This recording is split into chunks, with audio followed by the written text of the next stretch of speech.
Kamrup metro' जिल्ला दुलाराय बर' हारिमु आफाद आरो गुवाहाटी दख'रा दुलाराय बर' हारिमु आफादनि बानजायनायाव साननैनि हाबाफारि लानानै दुलाराय बर' हारिमु आफादनि 18थि बोसोरारि जख'न्थाइ आरो रंजालि बैसागु फालिथाय हाबाफारि खुंफुंदों। कामरुप मेट्र' जिल्ला दुलाराय बर' हारिमु आफाद आरो सानजा गुवाहाटी दख'रा दुलाराय बर' हारिमु आफादनि बानजायनायाव 21 आरो 22 मे खालारखालि साननैनि मेहेरगोनां हाबाफारि लानानै सातगाव दालबारि बाथौ माइनाव थानसालियाव दुलाराय बर' हारिमु आफादनि 18थि बोसोरारि जख'न्थाइ आरो रंजालि बैसागु फालिथाय हाबाफारि खुंफुंदों आरो बे हाबाफारिया दिनैनिफ्राय जागायनानै सोलिगासिनो दं। दासान्दि बांद्राय अखा हानायजों दैबाना जानायनि जाउनाव माखासे हाबाफारिफोरखौ एंगारनो गोनां जादों होननानै बिथांमोना फोरमायदों। बे हाबाफारियाव गुवाहाटी हालामनि गासै बर'फोरानो बाहागो लाफैगोन आरो आसामनि मोनफ्रोमबो जिल्लानिफ्रायनो जिल्ला मोनसेयाव सा 12 थान्दैफोरा बाहागो लाफैगोनखौबो मिथिहोदों बिथांमोना।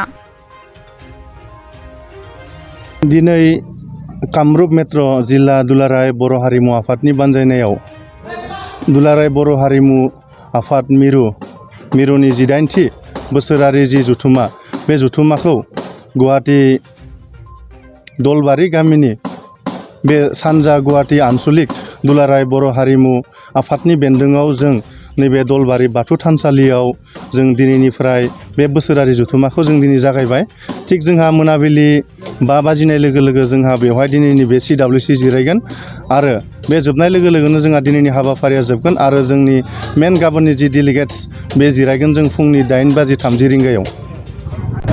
एक्सुवेलि नैबे दा दिनैनिफ्राय जा बोसोरारि जुथुमाया जागायबाय बे जुथुमाखौ जों जेरैबायदि सानदोंमोन जों बिदि खालामनो जों हायासै।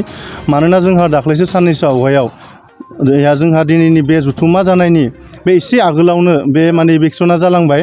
बेवहाय माखासे जोंनि बर' सुबुंनि न'खरफोरखौ बेवहाय माने सिफायना होनाय जादों आरो प्लास दा नैबे टाइमाव जोंहा माने दैज्लां बोथोर आरो माखासे दैबानानि थाखाय जों माखासे दिनैनि बे हाबाफारिखौ जोङो माने बे हाबाफारियाव रंजानाय दिनैनि बे माने दुलाराय बर' हारिमुजों लोब्बा गोनां जोंनि गोदोनि जा माने ट्रेडिसनेल मोसानायानो जा जोंनि हारिमुजों लोब्बा गोनां जायखिजाया जों कालसारखौ जों बेवहाय लाफादोंमोन।